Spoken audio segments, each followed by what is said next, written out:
ನಾನು ಮಾಡಿದ ಕರ್ಮ ವಿಶೇಷವಾಗಿ ಸತಿಸುತ್ತರೊಂದು ಕಡೆ ನಾನೊಂದು ಕಡೆ ಬೇರೆಯಾಗಿ ತಿನ್ನಲು ಅನ್ನವಿಲ್ಲದೆ ಮೊಲಗಳು ಸ್ಥಳವಿಲ್ಲದೆ ಬೀದಿ ಬೀದಿಗಳಲ್ಲಿ ಭಿಕ್ಷಾಟನೆಯನ್ನು ಮಾಡುವಂತಾಯ್ತಲ್ಲ.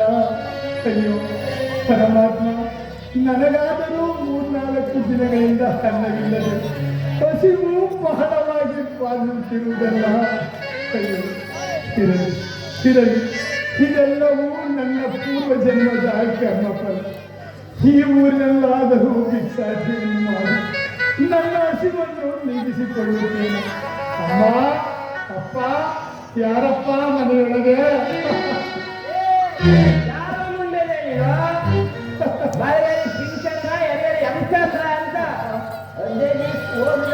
ಮತ್ತೆ ಬಂದ ಅಂತ ಬಂದ್ರೆ ನೀನು ದೇವರ್ತಿ ಅನ್ನ ಬೇಕೇನು ಅನ್ನ ಬರುವ. ಅಪ್ಪ, ಹಸಿವು ನನ್ನನ್ನು ಬಹಳವಾಗಿ ಬಾಧಿಸುತ್ತಿರುವುದಪ್ಪ. ಇಲ್ಲ ಎನ್ನದೆ ಒಂದೇ ಒಂದು ತುತ್ತು ಅನ್ನ ಕೊಡು ನನ್ನಪ್ಪ. ನಿನ್ನ ನನಗೇನು ಹೋಗ ಹೋಗ ಅಪ್ಪ, ಅಪ್ಪನ ಮನೆಗೆ ಹೋಗ. ಅಪ್ಪ, ಅದಕ್ಕಿಷ್ಟ ಒಳ್ಳೆ ಬಿರಿಯಾನಿ ಮಾಡ್ತಾರೆ ತಿಂದುಬಿಟ್ಟು ಹೋಗಿ ಮನುಷ್ಯ. ಅಪ್ಪ, ವಿಧಿ ಬರಹವು ನನ್ನನ್ನು ಈ ರೀತಿ ಕಾಡುತ್ತಿರುವುದು ನನ್ನಪ್ಪ. ನಾನೇನೋ ಮಾಡಬೇಕು. ಒಂದೇ ಒಂದು ತುತ್ತು ಅನ್ನ ಕೊಡು ನನ್ನಪ್ಪ.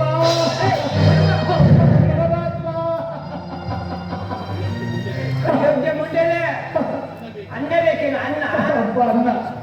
ಈಗ ಅಪ್ಪ, ಅನ್ನ. ಅಪ್ಪ, ಅನ್ನ. ಅನ್ನ. ಅಪ್ಪ, ಪರಮಾತ್ಮ, ದೇವ, ಪರಮಾತ್ಮ, ಪರಮಾತ್ಮ, ಪರಮಾತ್ಮ, ಪರಮಾತ್ಮ. ಅಪ್ಪ, ಹಸಿವು ನನ್ನನ್ನು ಬಹಳವಾಗಿ ಕಾಡುತ್ತಿರುವುದಪ್ಪ. ಒಂದೇ ಒಂದು ತುತ್ತು ಅನ್ನ ಕೊಡು ನನ್ನಪ್ಪ. ಅಲ್ಲೇ ಬೇಕು ಅಂದ್ರು ಚಟ ತಿನ್ನೋ ತಿನ್ನೋ ಮುಂಡೆಲೆ. ಅಪ್ಪ, ಹಸಿವು ಬಹಳವಾಗಿ ಬಾಧಿಸುತ್ತಿರುವುದಪ್ಪ. ಇಲ್ಲ ಎನ್ನ ಬೇಡ ನನ್ನಪ್ಪ. ಅಪ್ಪ,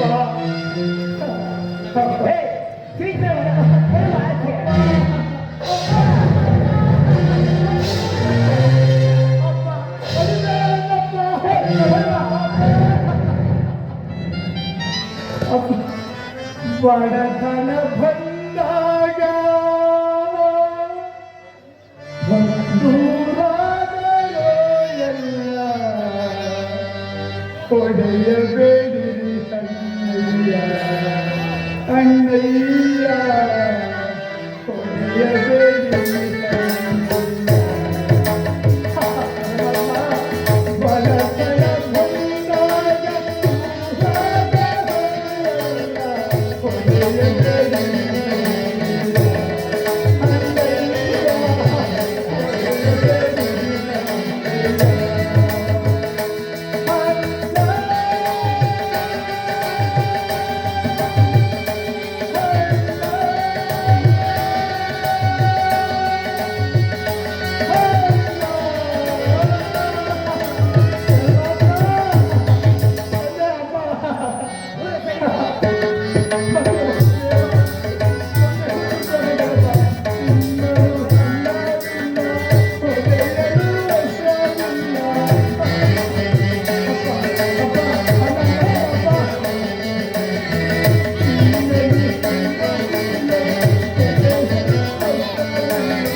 ತುತ್ತು ಹಣ್ಣ ಕೊಡುವನಪ್ಪ.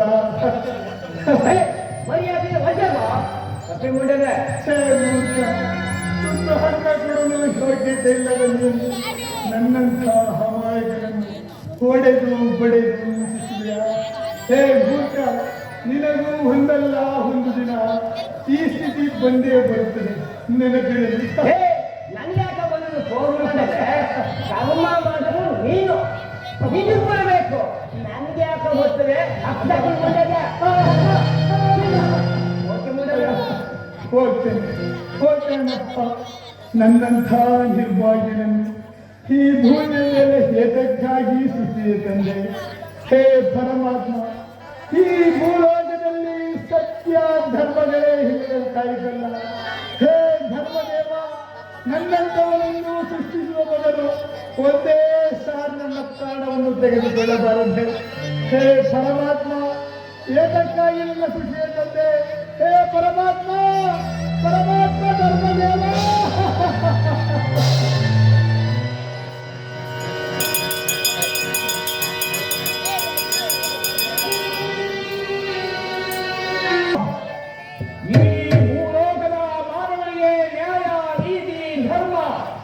ಯಾವುದೂ ತಿಳಿಯುವುದಿಲ್ಲವೇ? ಈ ಭೂಲೋಕದ ಮಾನವರು ಇದೇ ರೀತಿ ಮುಂದುವರೆದರೆ ಈ ಧರ್ಮದೇವನಿಗೆ ನೆಲೆಯೇ ಇಲ್ಲದಂತಾಗುವುದು. ಇರಲಿ, ಈ ವಿಚಾರವನ್ನು ದೇವಸಭೆಯಲ್ಲಿ ತಿಳಿಸಿ ಈ ಧರ್ಮದೇವನಿಗೆ ನೆಲೆ ಒದಗಿಸುವಂತೆ ಮಾಡುವುದು.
ಸುರಲೋಕದ ಅಧಿಪತಿ ಸುರ ದಿಕ್ಪಾಲಕರ ಒಡೆಯ ಅಮರಾವತಿಯ ಸುರೇಂದ್ರ ಶ್ರೀ ಶ್ರೀ ದೇವರ ದೇವೇಂದ್ರನಿಗೆ ವಿಜಯ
ತ್ರಿಮೂರ್ತಿಗಳ ಭಗವಾನಂದರು ಸಪ್ತಋಷಿಗಳ ಮಹಾ ತಪಸ್ಸಂಕಿಂತಲೂ ನಮಗೆ ದೊರೆತಿರುವ ಈ ದೇವ ಸಾಮ್ರಾಜ್ಯವು ಶ್ರೇಷ್ಠವೇ ಸರಿ. ಅಗ್ನಿ ನಿನ್ನ ಕಾರ್ಯ ವೈಖರಿ ಏನೆಂಬುದನ್ನು ತಿಳಿಸೋಣ ನಾವು.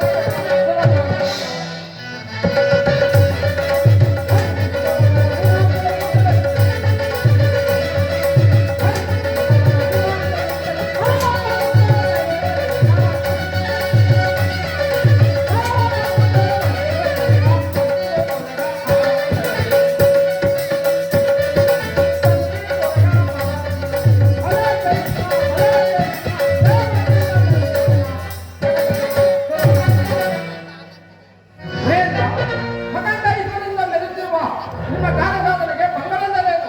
ಹಾಗೇನಾದರೂ ಬಂದಿದ್ದರೆ ನಿಮ್ಮ ಒಟ್ಟಾಗಿ ಮುಂದುವರಿಸುತ್ತೇವೆ ಅಂದ್ರ ಬಲೆ ಬಲೆ ಅಂತೀರಲ್ಲ. ನಿಮ್ಮ ಸೇವೆಯು ಅದ್ಭುತವಾದಂತೆ ಸರಿ. ನಿಮ್ಮ ಪೀಠದಲ್ಲಿ ನೀವು ಪರಿಗ್ರಹಿಸಿ. ಹಾಗಲ್ಲವೇ ಇನ್ನು ಯಮಧರ್ಮರಾಜ ನಿನ್ನ ಲೋಕದ ವಿಚಾರವನ್ನು ತಿಳಿಸೋಣ ನಾವು. ತಿಳಿಸೋಣ ಮಹೇಂದ್ರ.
ಚಿತ್ರಗುಪ್ತರ ಲೆಕ್ಕಾಚಾರ ಮುಗಿದ ಈ ನನ್ನ ಭಾಷದಿಂದ ದ್ರೋಹಿಗಳನ್ನು ದೂರವನ್ನೇ ಕರೆತಂದು ನನ್ನ ಲೋಕದಲ್ಲಿ ಚಿತ್ರ ವಿಚಿತ್ರವಾದ ಶಿಕ್ಷೆಗೆ ಗುರಿಪಡಿಸುವುದು. ಹಾಗಾದರೆ ಸತ್ಯವಂತರನ್ನು ಪುಷ್ಪ ಪರಿಮಾಣವಾಗಿ ಕೂಡಿಸಿ ನಿಮ್ಮ ಸ್ವರ್ಗಕ್ಕೆ ಕಳಿಸುತ್ತಿರಲಿ. ಮತ್ತೆ ಮಹೇಂದ್ರ ಬಲೆ ಬಲೆ ಮಹಾರಾಜ, ನಿಮ್ಮ ಸಾಹಸಕ್ಕೆ ನಾನು ಮೆಚ್ಚಿದನು. ನಿಮ್ಮ ಪೀಠದಲ್ಲಿ ನೀವು ಪರಿಗ್ರಹಿಸಿ. ಹೌದು ಮಹೇಂದ್ರ, ಇನ್ನು ಹೊರಡಲ್ಲ. ನಿನ್ನ ಅಭಿಪ್ರಾಯವನ್ನು ತಿಳಿಸೋಣ ನಾವು. ಅಪ್ಪಣೆ ಮಹೇಂದ್ರ.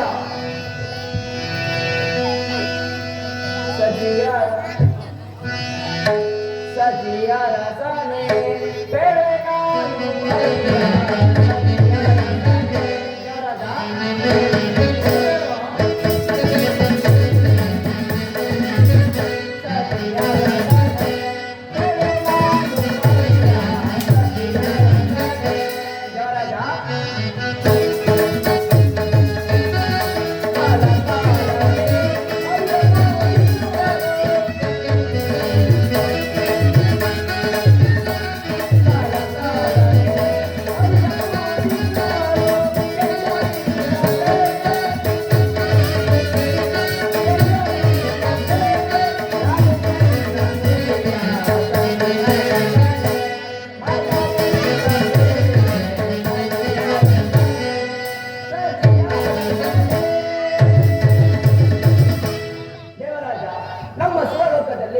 ಗಜ ತುರುಗ ಮತ್ತು ಯಕ್ಷ ಕಿನ್ನರ ಕಿಂಪುರುಷರು ಸದಾ ಶ್ರೀಯನ್ನು ಪೂಜಿಸುತ್ತಾ ಸುಖ ಸ್ತೋತ್ರವಾಗಿ ಬಾಳುತ್ತಿವರು. ಮತ್ತೇನಪ್ಪನೇ ದೇವರಾಜ? ಭಲೆ ಭಲೆ ಮಹಾದೇವ, ನಿಮ್ಮ ಮಾತುಗಳನ್ನು ಕೇಳಿ ನನಗೆ ಬಹಳ ಸಂತೋಷವಾಯಿತು. ನಿಮ್ಮ ಪೀಠದಲ್ಲಿ ನೀವು ಪರಿಗ್ರಹಿಸಿ. ಅಪ್ಪಣೆ ದೇವರಾಜ.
ಧರ್ಮದೇವ, ಈ ಪೀಠದಲ್ಲಿ ಪರಿಗ್ರಹಿಸಿ. ಆಡಬಹುದು ದೇವೇಂದ್ರ. ಧರ್ಮದೇವ, ತಮ್ಮ ಆಗಮನವು ಅನಿರೀಕ್ಷಿತವೋ ಅಥವಾ ಇಲ್ಲವೋ? ಇದೇಕೆ ಧರ್ಮದೇವ ಮೌನವಾಗಿರುವಿರಿ? ಕಾರಣ ಏನು ಧರ್ಮದೇವ? ದೇವೇಂದ್ರ, ಈ 14 ಲೋಕಗಳು ಯಾವ ತರಹದ ನಿಂತಿವೆ ಎಂಬುದನ್ನು ನೀನು ಬಲ್ಲೆಯ? ಧರ್ಮದೇವ, ಈ ಎಲ್ಲ ಲೋಕಗಳಲ್ಲಿ ಸತ್ಯ, ಧರ್ಮ, ನ್ಯಾಯ, ನೀತಿ ಈ ಚತುಸ್ವಾದಗಳಲ್ಲೇ ನಿಂತಿವೆ ಅಲ್ಲವೇ? ಹಾಗಾದರೆ 14 ಲೋಕಗಳು ಚತುಸ್ವಾದದ ಮೇಲೆ ನಿಂತಿರುವೆಯೇ?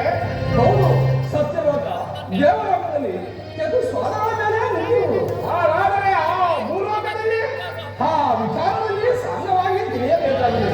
ಅದಿರಲಿ, ಅದರಿಂದ ಏನಾಯಿತು? ದೇವೇಂದ್ರ, ನಾನು ವಿರಾಟನ ಆಜ್ಞೆಯಂತೆ ಆ ಭೂಲೋಕಕ್ಕೆ ಬಂದಿದ್ದೆನು. ಆದರೆ ಅಲ್ಲಿಯ ಮಾನವರು ನ್ಯಾಯ, ನೀತಿ, ಸತ್ಯ ಧರ್ಮಗಳನ್ನು ನಾಶ ಮಾಡುತ್ತಿರುವರು.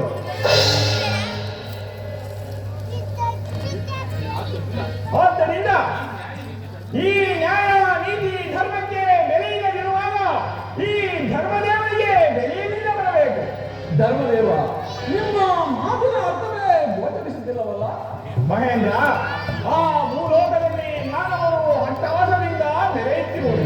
ಅಲ್ಲದೆ ಅವರಿಗೆ ಐಶ್ವರ್ಯ ಮನದಿಂದ ಈ ನ್ಯಾಯ, ನೀತಿ, ಧರ್ಮವನ್ನೇ ಮರೆಯುವರು. ಆದ್ದರಿಂದ ಈ ಧರ್ಮದೇವರಿಗೆ ನ್ಯಾಯವನ್ನು ಒದಗಿಸಬೇಕೆಂದು ತಮ್ಮಲ್ಲಿ ಕೇಳಿಕೊಳ್ಳಬೇಕು. ಚಿಂತಿಸಬೇಡಿ ಧರ್ಮದೇವ, ನಿಮಗೆ ವಿಧಾನ ಮೇಲೆ ಇನ್ನು ಸಾಮಾನ್ಯ ಜನರ ಪಾಡೆಯನ್ನು ಆಟವಿ ಪಾಲಕರೇ, ಆಟವಿ ಪಾಲಕರೇ,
ಏಕೆ ಏನಾಯ್ತು ಮಹೇಂದ್ರ?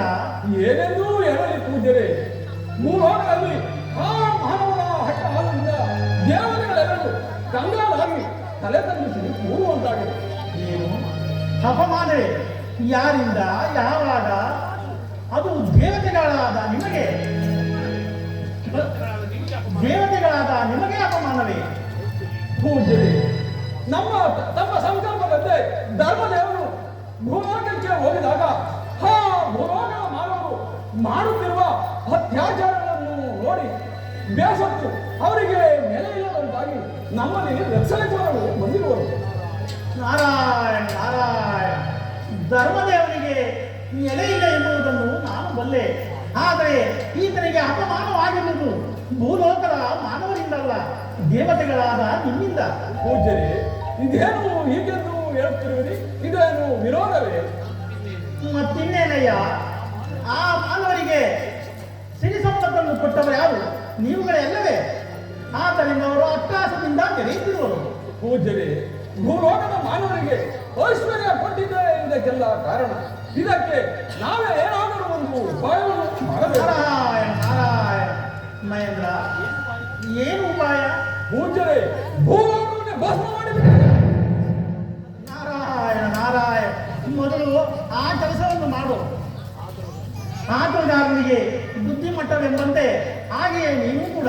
ಪೂಜ್ಯರೇ, ಈ ಕಾರ್ಯವು ನಮ್ಮಿಂದ ಸಾಧ್ಯವಿಲ್ಲ ಎಂಬುದೇ ನಿಮ್ಮ ಮಾತಿನಾಗ್ತದೆ. ನಾರಾಯಣ, ಸ್ವರ್ಗಾಧಿಪತಿಯಾದ ನಿಮಗೆ ಹತ್ತವಿಲ್ಲವೆಂದ ಮೇಲೆ ಈ ಧರ್ಮದೇವನ ಗತಿಯಾದೋ ಗತಿ. ಮಹೇಂದ್ರ, ಹೀಗೆ ಬಾ. ಈ ಐಶ್ವರ್ಯಕ್ಕೆ ಅಧಿಪತಿ ಯಾರು? ಶ್ರೀಮನ್ನಾರಾಯಣನಲ್ಲವೇ ಪೂಜ್ಯರೇ?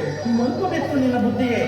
ಉತ್ಪತ್ತಿಗೆ ಶ್ರೀಮನ್ನಾರಾಯಣನೇ, ಆದರೆ ಇದಕ್ಕೆ ಅಧಿಕಾರಿ ಆ ಮಹಾಲಕ್ಷ್ಮಿ ಅಲ್ಲವೇ? ಹೌದು ಪೂಜ್ಯರೇ, ಆ ಮಹಾಲಕ್ಷ್ಮಿ ಅಧಿಕಾರಿ ಅಲ್ಲವೇ? ಆ ಮಹಾಲಕ್ಷ್ಮಿ ಆ ಮಹಾತಾಯಿಯ ಕೃಪೆಯಿಂದ ಭೂಲೋಕದ ಮಾನವರು ನಾನು ನನ್ನದು ಎಂಬ ಅಹಂಕಾರವನ್ನು ಹೊತ್ತಿರುವರು. ಹೌದು ಪೂಜ್ಯರೇ, ಇದಕ್ಕೆ ನೀವೇ ಏನಾದರೂ ಒಂದು ಉಪಾಯವನ್ನು ಕಲ್ಪಿಸಬಾರದೆ? ಹಾಗೆ ಬಾ ದಾರಿಗೆ. ಮಹೇಂದ್ರ, ಈ ಧರ್ಮದೇವನಿಗೆ ನೆಲೆಯಾಗಬೇಕು. ಆ ಭೂಲೋಕದ ಮಾನವರ ಅಟ್ಟಹಾಸ ಅಡಗಬೇಕು. ಅಷ್ಟೇ ತಾನೇ? ಹೌದು ಪೂಜ್ಯರೇ. ಆ ಮಹಾತ್ಮನು ಪೂರ್ಣನಾಗಿ ನಿಂತರೆ ಈ ಕಾರ್ಯವನ್ನು ಸಾಧ್ಯವಾಗುವುದು. ಏನು ಆ ಮಹಾತ್ಮನ ಯಾರು ಪೂಜ್ಯರೇ? ಆ ಮಹಾತ್ಮನು ಯಾರೆಂದರೆ ಶ್ರೀಹರಿಯ ಮಗನ್ಯಾರೋ? ಆದಿ ಬ್ರಹ್ಮ, ಆತನ ಮಗ ದಕ್ಷ ಬ್ರಹ್ಮ, ಆತನ ಮಗ ಮರೀಚಿ ಬ್ರಹ್ಮ, ಆತನ ಮಗ ಇದೇನು ಪೂಜ್ಯರೇ? ನಮ್ಮ ಕಶ್ಯಪ ಬ್ರಹ್ಮನಲ್ಲವೇ? ಆ ಕಸಿಪ್ಪ ಬ್ರಹ್ಮನ ಮಗ ಯಾರು? ಇದೇನು ಪೂಜ್ಯರೇ ಹೀಗೆಂದು ಹೇಳುತ್ತಿರುವಿರಿ? ನಮ್ಮ ಸೂರ್ಯದೇವನಲ್ಲವೇ? ಆ ಸೂರ್ಯದೇವ ಛಾಯಾದೇವಿಯ ಸಮ್ಮಿಲನದಿಂದ, ಅಂದರೆ ಕತ್ತಲೆ ಬೆಳಕುಗಳು ಮಿಲನಗೊಂಡು ಇಡೀ ಸ್ವರೂಪನಾಗಿ ಅವತರಿಸಿರುವನೇ ಆ ಶನೀಶ್ವರನು. ಪೂಜ್ಯರೇ, ಅವನು ಯಾವಾಗಲೂ ಅಗ್ನಿ ಪರ್ವತದಲ್ಲಿ ತಪೋಬಂಧನಾಗಿರುವುದಲ್ಲ, ಅವನಿಂದ ಈ ಕಾರ್ಯವು ಸಾಧ್ಯವಿದೆ. ಏಕೆ ಸಾಧ್ಯವಿಲ್ಲ ಮಹೇಂದ್ರ? ಹಾಗಾದರೆ ಇದಕ್ಕೆ ನೀವೇ ಏನಾದರೂ ಒಂದು ಮಾರ್ಗವನ್ನು ಸೂಚಿಸಬಾರದು? ಹಾಗಾದರೆ ದೇವತೆಗಳೆಲ್ಲವೂ ನಡೆಯಲಿ, ನಮ್ಮ ಕಷ್ಟಗಳೆಲ್ಲವನ್ನು ಅವರಲ್ಲಿ ವಿನಿಯೋಗಿಸಿಕೊಳ್ಳೋಣ. ಸ್ವಲ್ಪ ನಾರಾಯಣ ನಾರಾಯಣ, ಸ್ವಲ್ಪ ನಿಲ್ಲಿ ಮಹೇಂದ್ರ. ಆ ಶನಿಮಾಂತನನು ಸಾಮಾನ್ಯನಲ್ಲ. ಆತನು ತಾರಾಮಂಡಲವನ್ನು ಬಿಟ್ಟು ರೋಹಿಣಿ ಸಗರವೆಂಬ ಕಾಲಚಕ್ರದ ರಥದ ಮಧ್ಯೆಯಲ್ಲಿ ಯೋಗ ನಿದ್ರೆಯಲ್ಲಿ ಪೌಡಿಸಿದನು. ಆತನನ್ನು ಎಚ್ಚರಿಸುವುದು ಸುಲಭದ ಕಾರ್ಯವಲ್ಲ. ಪೂಜ್ಯರೇ, ನೀವೇನು ಮಾಡುವುದು? ಇದಕ್ಕೆ ನೀವೇ ಏನಾದರೂ ಒಂದು ಮಾರ್ಗವನ್ನು ಸೂಚಿಸಬಾರದು? ಮಹೇಂದ್ರ, ಚಿಂತಿಸಬೇಡ. ನಾನು ಸಮಯವನ್ನು ಅರಿತು ಆ ತಾರಾಮಂಡಲವನ್ನು ಪ್ರವೇಶಿಸಿ ಆತನನ್ನು ಎಚ್ಚರಿಸುವೆನು. ಧರ್ಮದೇವ, ನೀನು ಅಲ್ಲಿಗೆ ಬಾ. ನಿನ್ನ ಕಷ್ಟಗಳನ್ನು ಆತನಿಗೆ ತಿಳಿಸಬಹುದು. ಆಗಬಹುದು ಪೂಜ್ಯರೇ. ಪೂಜ್ಯರೇ, ಎಷ್ಟೇ ಆದರೂ ಲೋಕ ಕಲ್ಯಾಣ ಕಾರ್ಯದಲ್ಲಿ ತಮ್ಮದೇ ಬಲಪಾತ್ರವಲ್ಲವೇ? ಆ ಬಳಿವಳಿಗಳನ್ನು ಕೊಟ್ಟವರು ಯಾರು? ಇವುಗಳೇ ತಾನೇ? ಹಾಗಲಿ ಮಹೇಂದ್ರ, ನಾನು ಬಂದು ಬಹಳ ವೇಳೆ ಆಯಿತು. ನಾನಿನ್ನು ಬರಲೇ. ಹೋಗಿ ಬಂದು ನಾರಾಯಣ